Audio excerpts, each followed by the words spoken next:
Assalamualaikum warahmatullahi wabarakatuh. Salam sejahtera bagi kita semua. Om Swastiastu, Namo Buddhaya, salam kebajikan. Alhamdulillahirabbil alamin. Puji syukur kita kembali lagi di forum IG Live Self Inquiry and Philosophy, di mana kita akan berbincang tentang apa saja dari perspektif filsafat dan self inquiry. Di sini kita bersama-sama ya, sebenarnya belajar secara santai, tapi tetap berbobot gitu ya. Di sini juga ditemani Bang Dame. Aku sapa dulu. Ya, halo Bang ngetes audio sebenarnya, ngetes audio. Oke. Halo. Aman ya suaranya? Gak perlu dideketin kan? Takutnya nanti malah meledak deh. Oke, jadi self inquiry itu adalah dari istilahnya dia penyelidikan diri ya. Kalau filsafat bisa dirumuskan sebagai mengenal realitas sebagaimana adanya, maka self inquiry mungkin mengenal diri sebagaimana adanya. Jadi sang subjek sebagaimana adanya. Kalau filsafat realitas objeknya gitu ya. Nah, tentu saja ada penyambung di antara keduanya, di mana mereka berdua itu malah tampaknya kayak gak bisa dibedakan gitu ya, karena mereka sebenarnya itu saling bekerja sama untuk mengulik segala misteri kehidupan. Kali ini kita akan berbincang tentang judulnya itu sebenarnya chaos. Ini berdasarkan permintaan salah satu dari sahabat-sahabat sekalian di pertemuan berikutnya. Jadi teman-teman yang datang di sini yang mau ngasih tema, silahkan. Misalnya, coba bahas ini dong, bahas itu dong, gitu ya. Bisa. Namun tentu saja karena memang sifat dari acaranya kita menguliknya itu lebih ke prinsip-prinsip. Jadi kita tidak tertarik dengan kontroversi, kita tertarik ke nilai-nilai yang paling dalam, yang fundamental, secara filosofis dan juga secara self inquiry. Karena itu kalau dikatakan di sini adalah chaos, yang berarti berantakan, kekacauan, yang kita bahas ini sebagaimana Plato ya. Plato kan memperkenalkan ide. Jadi teman-teman di belakang Bang Dame juga ada buku-buku kan. Ada buku warna merah, warna biru, warna hijau. Itu buku-buku macam-macam tuh, partikular. Ada buku nikah, ada buku rapot, ada buku tutorial ini, macam-macam. Tapi itu semua disebut buku, ya kan? Gitu. Jadi macam-macam partikular ini nggak kita pentingkan. Yang kita penting adalah buku itu apa sih? Nah, yang berantakan juga gitu nih sekarang.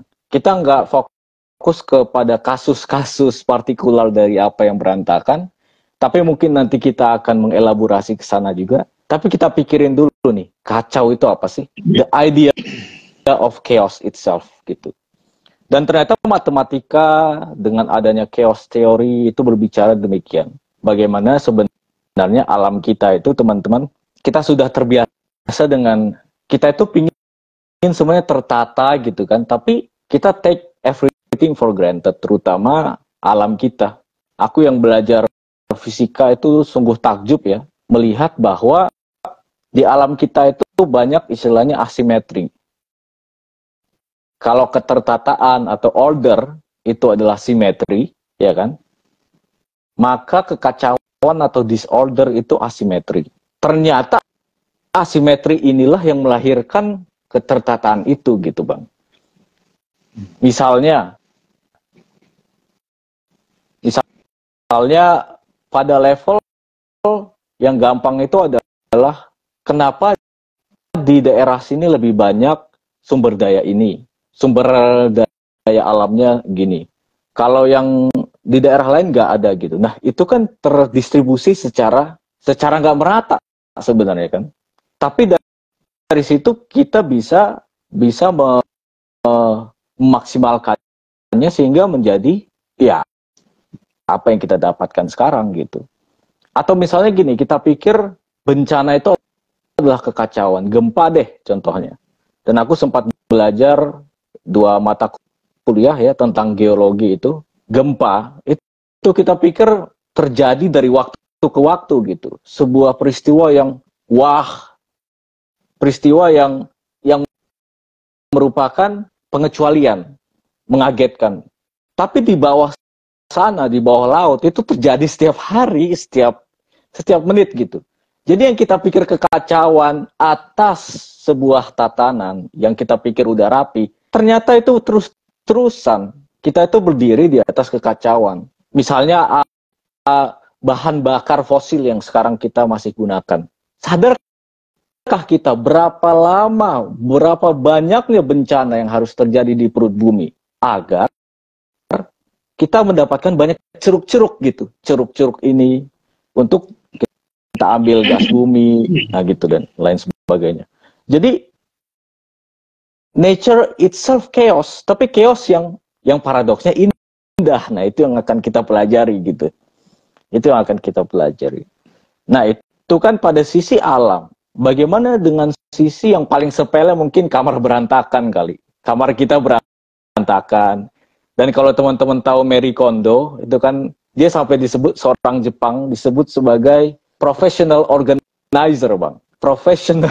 Profesional ya secara profesional menata. Jadi dia ahli tata ruang, tata apapun gitu. Tapi akhir-akhir ini aku baca berita dia mulai melepaskan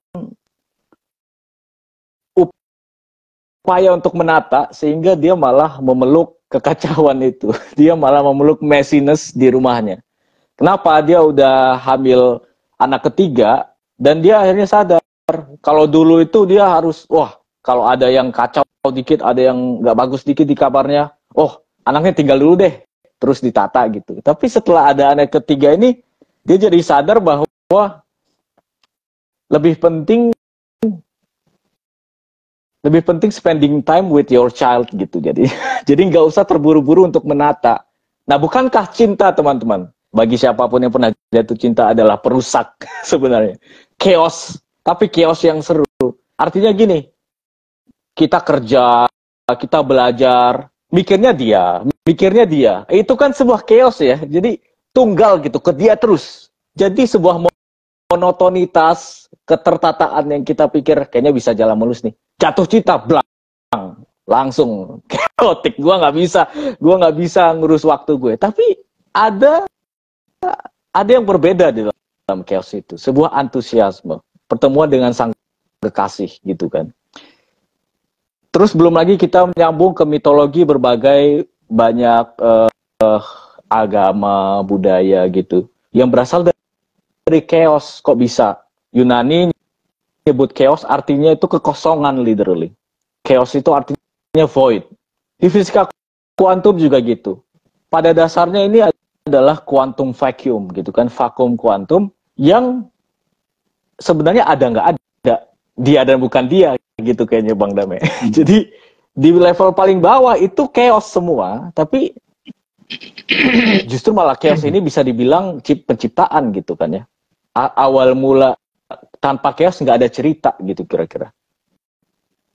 Nah, itu aja dari aku. Kita bisa mengeksplorasi ke berbagai hal, tapi yang jelas adalah harapanku adalah, dan ini juga luar biasa kalau kita bisa melakukan ini, segala berantakan yang terjadi di hidup kita, baik dari mikrokosmos maupun makrokosmos, itu bisa kita lihat apa adanya, kita ambil hikmahnya gitu. Dan karenanya barangkali kalau kita mengubah perspektif, chaos itu malah menjadi kosmos, menjadi sebuah keindahan tersendiri. Oke, itu saja pendahuluan dari aku. Kepada Bang Dame dipersilakan. Teman-teman yang mau bertanya silakan langsung ditaruh di kolom komentar. Ya. Makasih Bang Arif. Makasih sahabat-sahabat Sua Guru yang selalu setia mengikuti dialog ini baik di IG live ataupun di YouTube. Bismillahirrahmanirrahim, dengan nama Allah yang Maha Pengasih dan Maha Penyayang. Assalamualaikum warahmatullahi wabarakatuh. Alhamdulillahirabbil alamin. Puji syukur kita haturkan kehadirat Allah yang mengatur, Rabbul alamin ya. Alhamdulillahirabbil alamin. Allah yang mengatur, mengorkestrakan alam semesta, makro, mikro, meta gitu ya. Hormat kita pada guru-guru yang hadir dalam perjalanan kita. Sahabat-sahabat sekalian, dalam perbincangan self-inquiry dan filosofi ini, kita selalu merujuk pada prinsip dasar dalam filsafat itu ada 3 pertanyaan utama gitu. Pertama adalah what is that? Gitu. Apa itu? Kedua, adakah itu? Yang ketiga adalah mengapa itu gitu. Kalau wartawan kan 5W1H gitu. Where ada, when ada gitu. Ada juga who, ada how gitu. Filsafat itu yang utama itu. Nah, dialog-dialog di sini itu mengajak kita untuk menemukan core-nya gitu, hakikat. Adakah berantakan itu sebenarnya? Atau adanya itu terjadi secara persepsi, dalam persepsi pikiran kita, seperti pikiran saya ini berantakan gitu. Kita kan suka bilang, wah gue lagi kacau nih gitu. Itu maksudnya gue lagi kacau, pikiran gue, perasaan gue lagi berantakan gitu kan, suka tuh. Jadi sudah langsung merujuk pada inquiry-nya, self-inquiry.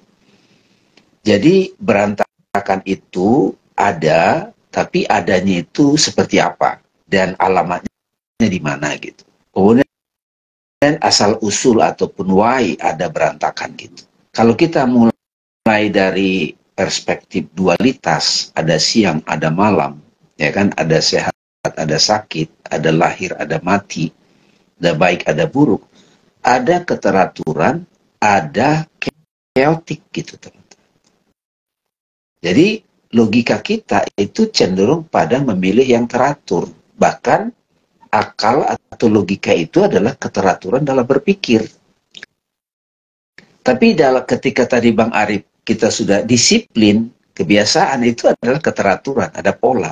Tapi begitu ada satu trigger atau pemicu yang memantik tiba-tiba kebiasaan itu berubah, kita sebut itu berantakan. Tapi setelah berantakannya kebiasaan itu, dia menciptakan pola baru. Malah terjadi transformasi. Itu yang sifatnya praktikal dalam kehidupan sehari-hari. Jadi sahabat-sahabat sekalian, karena kita fokus pada keteraturan, ya, akal kita perhatiannya suka yang teratur, tapi kenyataan hidup ada chaotic gitu. Sama seperti saya fokus pada sehat, saya tidak menerima sakit gitu. Jadi melalui penelitian filosofi kita jadi mulai paham ada chaotic, berantakan, ada keteraturan. Saya menerima keteraturan as it is, saya juga menerima berantakan as it is. Kalau berantakan, tanda petik yang paling banyak dibahas di sosmed sekarang adalah politik kan gitu. Belakangan ini kan kita menerima satu suguhan yang pendapat-pendapat, wah ini udah berantakan nih gitu. Emang yang benarnya gimana? Atau yang selajimnya bagaimana? Yang teratur. Nah, seperti apa yang teratur itu? Tadi Bang Arif bilang bencana itu berantakan gitu. Tapi di bawah gunung di perut bumi ini ternyata di situ selalu chaos. Lava itu. Gitu loh teman-teman. Jadi filsafat mengajak kita mengenal realitas sebagaimana adanya. Realitas itu ada yang appearance, maujud, ya teman-teman ya, ada 3 tuh dalam filsafat Islam, 3 kata yang saya baru belasan tahun lah, katakan baru sedikit banyak ngeh. Wujud, maujud, mahiyat gitu.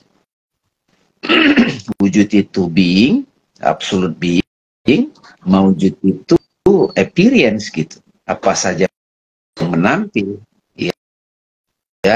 Terus mahiyat keapaan adalah perbedaan maujud satu dengan maujud yang lain. Jadi karena ada maujud, ada permainan, ada appearance, maka otomatis ada berantakan, Bang. Jadi di dalam pertunjukan itu, di situ nih saya ada keteraturan dan chaotic gitu, keberantakan. Karena itu self inquiry-nya, kebijaksanaannya, wisdomnya adalah saya menerima keteraturan, saat yang sama saya juga menerima keberantakan. Karena realitas berantakan itu adalah keniscayaan ciptaan, tajali kalau di tasawuf. Misalnya film.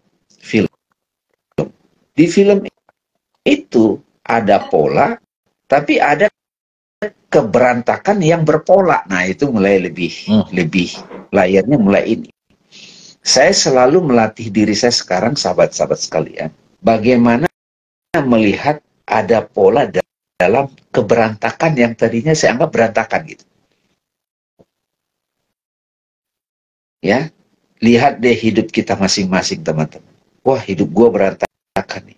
Tapi berapa bulan kemudian setelah kita tafakur, merenung, kita sampai pada satu penyaksian atau kesimpulan perenungan, alhamdulillahirabbil alamin. Segala puji bagi Allah yang mengorkestrakan termasuk keberantakan kesalahan itu. Jadi berantakan itu adalah satu keniscayaan yang membuat kita jadi tidak semuanya seragam, Bang Arif. Ya, jadi ketika teman-teman melihat situasi berantakan, itu memaksa kita untuk memeriksa sudut pandang kita, ya kan, Bang Arif? Betul. Jadi kita dipaksa untuk paradigm shift. Jangan-jangan berantakan itu adalah pesan untuk kita melihat, untuk mundur sejenak. Karena berantakan itu nggak enak sebenarnya. Tapi berantakan itu membuat kita jadi memeriksa keteraturan yang selama ini sudah membosankan. Jadi berantakan itu keniscayaan ciptaan, dia adalah maujud, dia adalah konsekuensi dari penciptaan, tapi di balik yang berantakan itu senantiasa ada yang tetap gitu. Ya, analogi layar dan gambar menjadi sangat relevan gitu. Layar laptop itu begitu belum ada penampilan dia kosong aja, tetap. Tapi begitu ada tampil di situ film pembunuhan gitu misalnya, pemboman, ya berantakan gitu sampai emosi kita kacau. Tapi kan layarnya tetap itu. Sekarang ganti analogi layar dan gambar dan movie itu dengan batin kita ketika kita meditasi. Ketika kita meditasi, memberi perhatian ke batin dengan cara close your eyes, pikiran kita kan sembraut. Tapi dalam kesembrautan itu ada satu pola namanya logika. Ada silogisme gitu. Ya, silogisme itu kadang dikacaukan oleh intuisi gitu. Bukankah pada saat kita mau mencari jawaban logika tidak menemukan munculnya dari situasi chaos? Justru jawaban itu saya temukan dari situasi chaos gitu. Nah, jadi apa teman-teman sekalian, dalam hidup kita, dalam hidup saya juga memeriksa dan saya mengaminkan, menyaksikan, bertestimoni keteraturan itu ada. Itu apalagi kita berhubungan sama orang lain, kita perlu keteraturan. perlu kesepakatan. Kalau di semesta ini ada keteraturan kosmis, namanya hukum alam, ya, hukum alam yang bekerja. Matahari, bintang, bulan, dan seterusnya tidak tabrakan gitu. Kok bisa gitu? Tubuh kita ini juga pada level molekul, pada level sel gitu. Tampak tidak teratur, keotik, tampak tapi teratur. Jadi pada level pertama Bang Arif, keteraturan dan berantakan itu dualitas yang berbeda, kayak eksistensi yang berbeda. Dia seperti berbeda. Tapi begitu kita meneliti lebih dalam, ketidakteraturan itu ada keteraturannya juga. Saat kita bisa menyaksikan satu pola yang bekerja di balik berantakan itu, di situ kita sampai pada satu kesaksian. Kalau saya pinjam terminologi dari kitab suci yang kita hormati, ekspresi dari Alhamdulillahirabbil alamin. Atau lagunya Aulia dan Arif itu All is well. Itu. Dan tadi udah jelas ya Bang Arif ya, secara eksistensi berantakan itu adalah maujud, appearance. Dan kalau secara fisik, kamar berantakan tadi Bang Arif. Tapi kalau secara mental, pikiran gue berantakan, perasaan gue berantakan, kacau nih gue. Kalau orang yang punya peran-peran sosial tidak seimbang, tidak harmoni antara peran sebagai ayah, sebagai suami, sebagai saya juga jadi bisnismen, saya juga ketua RT gitu, saya juga itu lagi berantakan gitu, ngatur waktu gitu. Itu kan sehari-harinya teman-teman sekalian. Tapi ketika kita berantakan itu, bukankah itu saat sampai sakit kadang-kadang, itu sampai efeknya sakit. Saat sakit itulah kita berhenti untuk terbawa oleh permainan berantakan itu. Di titik itulah kita menemukan perspektif baru. Kembali lagi dia teratur, kembali lagi dia seimbang. Berantakan tadi malah jadi satu karunia, gitu teman-teman. Jadi berkah yang saya pribadi dapatkan dari kontemplasi ini adalah, oke, berantakan sudah pasti terjadi dalam hidup kita, untuk bisa merestart ulang pola-pola yang sudah membosankan, sudah jumut, itu sudah pasti ada keotik itu. Kalau kita pinjam istilah dari religion dan sudah, tapi kita lihat secara metafisik ya, spiritual, kiamat itu kan kehancuran. Saat yang sama adalah perubahan perspektif, awakening, kebangkitan. Ya. Kiamat. Dan itu satu keniscayaan.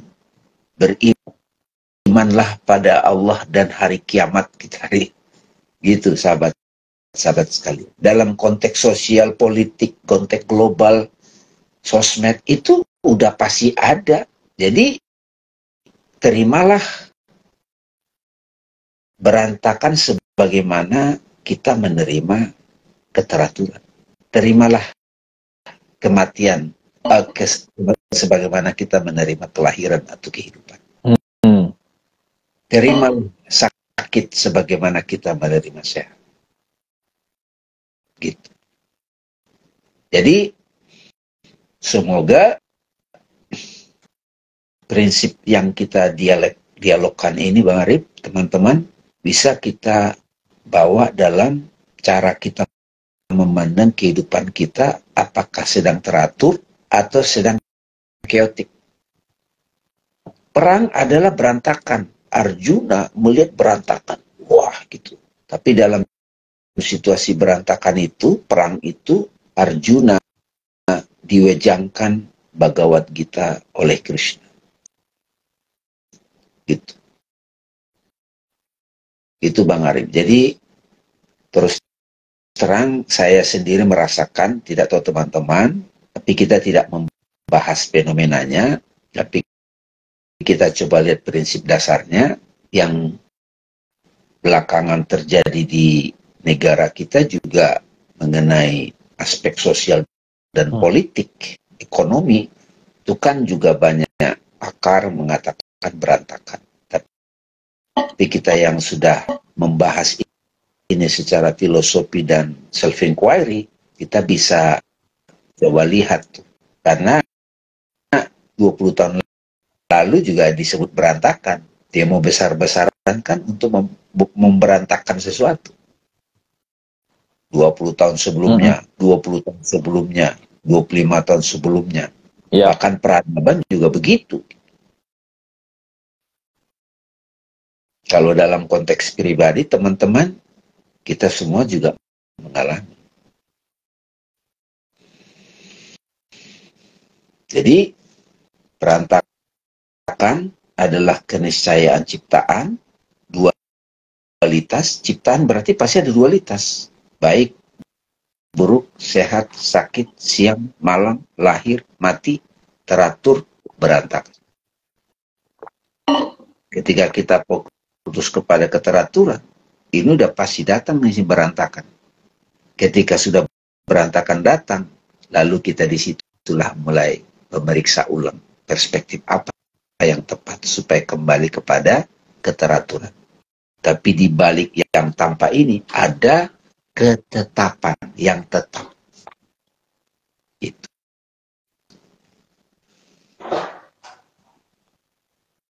Dapat nggak sesuatu Bang Arif? Iya. Dapat. Terutama, nah ini memang tema ini masuk ke dalam list atau series kita membahas tentang, sebutlah, sisi gelap kehidupan ya. Di dalamnya dosa, terus krisis, macam-macam. Terakhir kita membahas gagal, ya kan? Kiamat juga tadi disebutkan. Tapi yang menarik adalah, sebagaimana yang aku juga alami secara personal, memang itulah yang disebut krisis, momen penentuan gitu. Tanpa adanya berantakan, kita kadang tidak menyadari, bahkan sering tidak menyadari masalahnya gitu. Tidak menyadari bahwa ada, misalnya gini deh, aku masuk ke kamar, terus tiba-tiba aku ngelihat ada kursi yang terbalik gitu. Kalau kursi yang terbalik itu kan terlihat berantakan, tapi gara-gara dia berantakan, kita jadi sadar akan eksistensinya gitu loh. Kita jadi sadar gitu untuk bahwa selama ini kita hidup otomatiknya buta lagi. Jadi berantakan itu diajak sadar, makanya apokalips. Apokalips itu penghancuran sekaligus pengungkapan. Tinggal kita mau atur nantinya, diubah perspektifnya gitu kan. Yang tadinya berantakan, itu ternyata terlihat sebagai sebuah tanda untuk, kalau kita mengubah perspektif, aku percaya sih, objeknya juga berubah gitu kira-kira. Jadi, karena kita pakai kacamata tertentu dengan warna tertentu, kita pikir, oh ini harus begini. Warna aslinya itu merah ini. Warna aslinya ini biru. Padahal pakai kacamata ini. Kacamata tertentu gitu kan. Nah inilah pada saat rusak, pada saat akhirnya ternyata yang merah juga bisa jadi biru gitu. Pokoknya tema-tema paradoks ini aku sangat suka. Tadi Bang Dame nyebut logika gitu. Nah, memang berantakan itu lawan dari logika, karena logika kan aturan, peraturan, sebuah order. Kalau ini disorder, nah gimana itu diinkorporasi, dimasukkan ke dalam logika. Akhirnya memang yang ditemukan adalah paradoks jadinya. Inilah bahasanya intuisi, bahasanya hati gitu kan. Tapi yang menarik, ketika kita ubah perspektif yang tadinya paradoks, itu akhirnya bisa make sense juga gitu. Jadi terlihat juga. Dan tadi Bang Dame nyebut all is well, memang bukan everything's gonna be alright ya. Nanti akan baik-baik saja. Sekarang baik-baik saja. Nah, itu butuh iman yang kuat itu. Butuh iman yang kuat, berarti aman, ya kan? Bisa luar biasa. Nah, terus di bridge lagu itu, ini jadi agak promosi. Bridge lagu All Is Well, itu ada 3 kata. 3 kalimat. Pertama, world's a mess. Dunia itu kacau. Kedua, tapi beautiful. World's a mess, beautiful one. Dan yang ketiga, have faith to see what's coming next. Nah, perkara ini persis banget tentang berantakan ini, aku udah sempat nulis esai juga tuh Bang Damet. Tentang ketika membaca, menginterpretasikan lagu All Is Well, itu yang kusorot 3 itu aja. 3 kalimat itu. Karena itu bagiku intinya, baru bisa ngomong All Is Well. Harus diakui dulu bahwa dunia itu kacau, bahwa dunia itu, kita nggak boleh memihak sini-sini, kita nggak boleh munafik lah. Oh enggak, positif kok, positif gitu. Enggak. Tapi juga enggak terlalu negatif, enggak. Ada sesuatu yang terungkap nih di sini. Bahasa filsafatnya terus. Iya. Sedang tidak baik-baik saja gitu. Iya, yang sedang tidak baik-baik saja. Tapi krisis itu kan adalah isyarat kehadiran kebenaran. Bukan benar, bukan true or false ya, tapi truth. Itu beda. Truth itu sesuatu yang metafisik, sesuatu yang bukan sifat gitu loh. Nah, terus All Is Well, world is mess, beautiful one, have faith to see what coming next. Baru chorusnya All Is Well yang diulang-ulang. Jadi gila aja tuh. All is well, all is well, all is well, all is well. Jadi apa ya?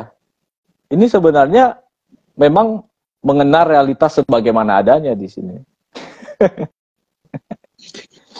Malah Bang Arif, dari komentar Bang Arif tadi, teman-teman, saya jadi melihat satu pola untuk bisa melihat keindahan pada situasi yang berantakan itu adalah penerimaan. Penerimaan itu, teman-teman, bahasa ini itu ridho. Tapi jangan diartikan ini putus asa ya. Itu bukannya ininya beda. Udah deh ya. Ya. Udah deh bukan. Itu ada satu trauma di situ. Ada skeptisme gitu. Jadi menerima berantakan sebagaimana adanya itu sebagai keniscayaan ciptaan. Justru penerimaan terhadap situasi yang berantakan itu automatically akan membuat kebangkitan gitu. Awakening. Sahabat-sahabat boleh memeriksa pengalaman masing-masing. Saya sendiri sudah bersaksi. Jadi pada saat kita sudah bisa accept, menerima, oke, adanya begini. Jadi bukan lagi berlama, harusnya begini dong, harusnya, oh itu melelahkan itu. Saya sempat bilang dalam beberapa diskusi saya sama sahabat saya di Dialog Zoom, dan ini juga hasil diskusi dengan teman-teman. Saya menghapus kata harusnya.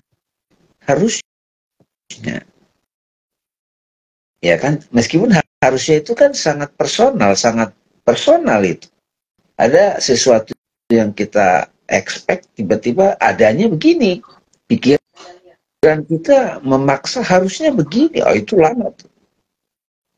Nah, begitu kita sudah menerima adanya begini keadaan, kita akui berantakan, akui, terima.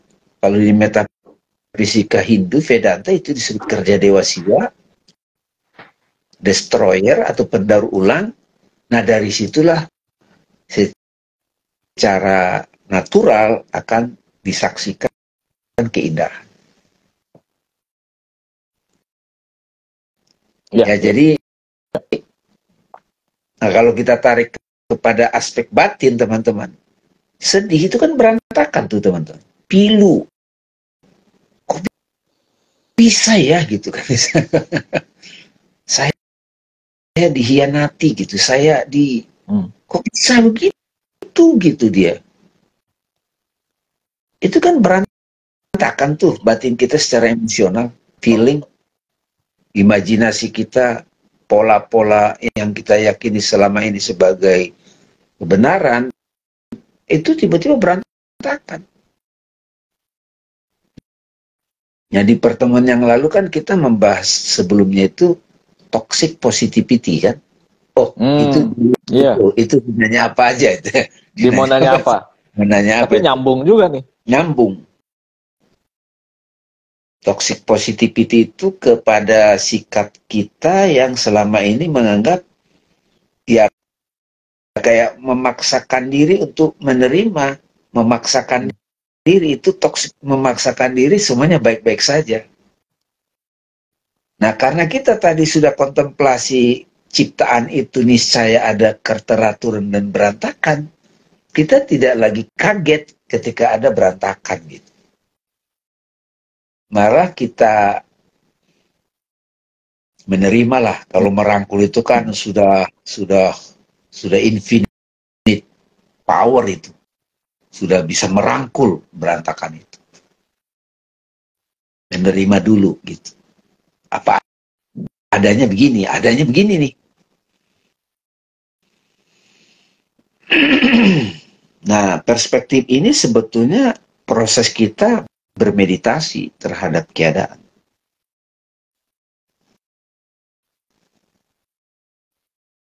Gitu. Jadi menerima realitas berantakan sebagai keniscayaan ciptaan. Keniscayaan hidup. Begitu kita terima, kita sadar akan perlawanan oposit dualitas berantakan dan teratur, lalu begitu kita sudah bisa kembali kepada background, retreat, menjadi the ultimate observer, dari ultimate observer baru kita bisa melihat keteraturan yang tidak pernah tidak gitu. Jadi selalu teratur. Keteraturan dalam keberantakan. Nah, itu sudah metafisika itu.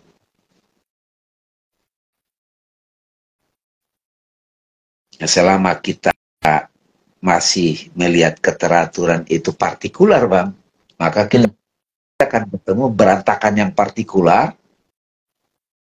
Tapi ketika kita sudah melihat dari kacamata wujud, self-inquiry, background, death self, sang sutradara, sang tunggal, ketuhanan yang Maha Esa, maka meniness dari yang tunggal ini itu jadi keteraturan. Dualitas pertama kan disimbolkan dengan kehadiran malaikat dan iblis. Iblis itu bikin berantakan, malaikat selalu teratur. Asal usulnya dari mana? Kan pertanyaan tadi. What is that? Apa itu berantakan? Adakah berantakan itu? Kita udah saksikan tadi, kontemplasi realitas adalah ciptaan. Lalu asal usulnya dari mana? The origin of berantakan.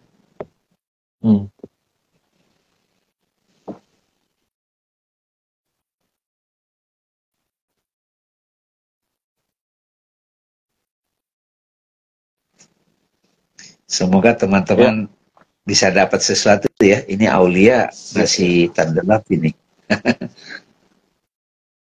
Kenapa? Aulia. Oh iya. Terdelap ulasan lagu Olisfeld. Oke. Ini sangat mendalam. Ada pertanyaan? Tampaknya nggak ada. Belum ada sampai sini ya. Ya.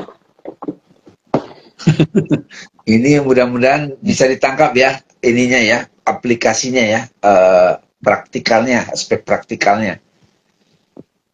Iya. Iya, tadi yang menarik itu tentang kalau kita fokus fokus ke what if ya, seharusnya sepanjang sejarah itu kita belajar bahwa seharusnya itu selalu terrealisasi secara mengecewakan gitu. Ya, ya pasti. Karena dan pasti jangan-jangan memang tujuan dari yang seharusnya itu bukan untuk derealisasi, tapi untuk kita bisa hidup gitu, bergerak dan terus tadi. Jadi ada keseruan, ada antusiasme dalam setiap jalanan hidup kita. Istilahnya bahkan ada pembacaan yang sangat ekstrim ya, dari ya pokoknya tentang sejarah pemerintahan yang totaliter gitu kan. Stalin misalnya, komunis itu berawal dari ide yang indah banget kan, idenya indah banget gitu, tidak ada hierarki dan lain sebagainya, tapi pas direalisasi itu Berantakan. selalu ada yang salah, kayak ada yang salah gitu ya. Nah itu loh, jadi ketika seharusnya itu kayak by definition always go wrong gitu. jadi yang harus kita maknai itu adalah seharusnya itu diapain nih, yang seharusnya ini kita pandang sebagai apa gitu. Jadi perspektifnya Makanya Bang Arif, diubah total. makanya Bang Arif, tadi kan sudah jelas berantakan itu adalah di panggung. Di panggung. Jadi sama seperti misalnya para pemikir idealis itu punya konsep politik, konsep hukum gitu. Itu kan ideal semua tuh. Katakan konsep politik Bang Arif. Politik itu kan mulia sebetulnya Bang Arif. Polisi kan orang yang betul mengambil peran untuk mengurus masyarakat gitu. Kebijakan untuk masyarakat orang banyak. Itu kan bagus. Res politikanya Plato gitu. Ideal itu, tapi begitu pengejawantahannya itu kan pertarungan, pertempuran. Jadi itu nah di situ ada berantakan gitu. Ada keteraturan yang coba disepakati namanya kompromi. Ya, pragmatisme gitu. Terus di situ banyak pengkhianatan gitu, di situ banyak distrust dan segala macam gitu. Jadi dengan diskusi substansial seperti ini, filosofi seperti ini, kita jadi paham ini ranahnya di mana nih, ciptaan. Sama seperti panggung sandiwara kehidupan atau film, ada orang baiknya, ada orang jahatnya. Coba kalau tidak ada antagonis dalam sebuah pertunjukan. Dia kan antagonis itu mengacaukan aja kerjanya itu. Justru semakin dia mengacaukan semakin seru. Tapi pembuat film, sang sutradara, sang maha tunggal, dia melihat keotik itu ada bagian keotik itu adalah keteraturan dari seluruh pertunjukan. Jadi ketidakmampuan kita melihat gambar besar film itu membuat kita jadi melihatnya berantakan. Padahal berantakan itu adalah bagian dari part dari pertunjukan. Nah, saat kita bisa menyaksikan itu dari yang tunggal, sutradara, saya suka nyebut analogi sutradara. Sutradara sejati itu Tuhan ya, Tuhan yang kita menemukannya itu dalam keheningan gitu, dalam suwung. Nah, disitulah kita menyaksikan, oh ini semua adalah teratur. Kalau mau diurai detailnya, oh pelajarannya ini, pelajarannya ini, pelajarannya ini. Nah, disitulah banyak kisah-kisah para nabi. Hidupnya para nabi itu banyak yang dikacau di ini. Nabi Daud misalnya. Coba aja kalau kita baca sejarahnya. Nah, kalau kita tarik ke self-inquiry diri masing-masing individu, saya sendiri juga mengalami, merasakan, oh begitu rupanya gitu. Gitu, silakan teman-teman dikontemplasikan ini, ya. Oke, Bang Arif, alhamdulillah, terima kasih. Alhamdulillah. Insyaallah, apa namanya, saya kira cukup dulu dari saya, teman-teman. Terima kasih atas. Silakan langsung closing statement mungkin. Oh ya, Bang Dabe. Jadi Ya. sahabat-sahabat sekalian, Bang Arif ngasih judul berantakan itu biar kita bisa nyambung teman-teman. Sebenarnya berantakan itu juga bisa dikatakan adalah chaotic, teori chaotic, atau boleh dibilang kiamat juga apa ya, sisi lain, sisi mata uang lain dari kiamat gitu, kehancuran atau aktivitas dewa siwa gitu ya, pendaur ulang gitu. Dan selalu disimbolkan itu dengan monster gitu kan ya, monsternya itu. Nah, ketika ada ciptaan teman-teman, ada pertunjukan, ada desire, ada hawa nafsu gitu, sudah pasti akan muncul nanti berantakan. Jadi kita menerima apa adanya keadaan itu, lalu kita bisa mengubah perspektif kita, melihat berantakan itu bagian dari keteraturan secara holistik. Terima kasih teman-teman atas partisipasinya. Semoga ini jadi kacamata yang membuat kita semakin bening melihat pertunjukan kehidupan ini. Assalamualaikum warahmatullahi wabarakatuh. Waalaikumsalam warahmatullahi wabarakatuh. Alhamdulillahirabbil alamin. Teman-teman sekalian, terima kasih aku ucapkan pada Bang Damai dan semuanya yang hadir di sini. Kita sudah sampai di ujung. Tidak terasa perbincangan yang sangat seru dan perlu perenungan nih yang mendalam, bisa ditonton berkali-kali karena ini sesuatu yang subtle gitu. Ujungnya sih in the end ya, in the end of the day ini adalah tentang perspektif kita melihat segala sesuatu. Kalau perspektifnya berubah, nah ya udah, apa yang akan dilakukan setelah itu kan masing-masing punya caranya sendiri gitu. Jadi ya udah dibebaskan aja situ. Tapi itu keniscayaan tuh. Setiap ada berantakan ini adalah momen untuk stop gitu. Stop, diam sejenak, lihat segalanya, habis itu putuskan. Mau ditata kayak gimana nih? Apa mau lanjut, apa mau berubah? Terserah, bebas. Tapi kita stop dulu. Dan yang masalah kan paniknya kan Bang. Jadi, wah apa nih tiba-tiba gitu. Padahal yang penting ini ada situasi, semuanya dibaca, semuanya dilihat dengan hening, baru. Gitu.